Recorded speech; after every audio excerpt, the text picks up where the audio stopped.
তবে কি বলো তো দুর্গা, হরি কথা শুনতে গেলে,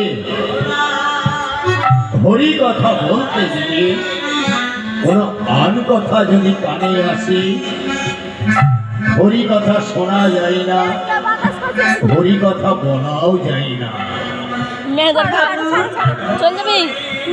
আমি মন দিয়ে, আমি প্রাণ দিয়ে হরি কথা শ্রবণ করবো ঠাকুর। বলো না ঠাকুর, আমাকে শোনাবে না? বলো না দুর্গা, তুমি যখন শুনতে চাইছো আমি তোমাকে শোনাবো দুর্গা, আমি তোমাকে শোনাবো। এমন সময়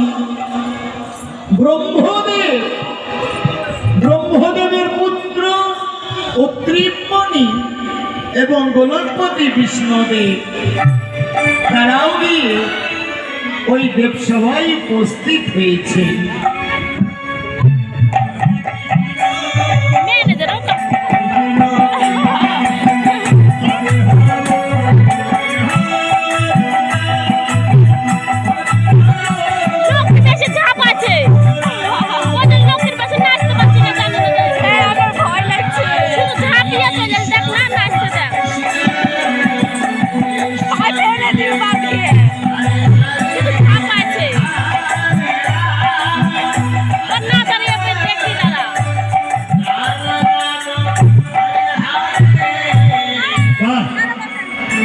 আমরা ঠিক সময় মতো চলে এসেছি।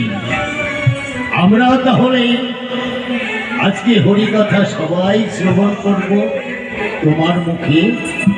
এটি ব্রহ্মদেব, বিষ্ণুদেব, অত্রিমণি, তোমরাও এই সময় মতো এসে তোমরাও হরিকথা শ্রবণ করবে।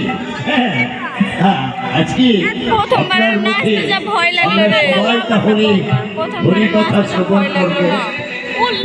তবে কি বলো তো, হরিকথা শুনতে গেলে কোন আন কথা যদি কানে আসে, হরিকথা বলা যায় না, হরিকথা শোনাও যায় না।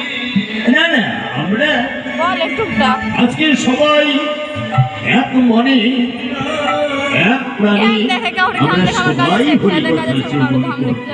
বাহ, তোমরা দেখুন সবাই এই দেব সবাই ৩৩ কোটি দেবতা আজকে যখন আমরা সমাহিত হই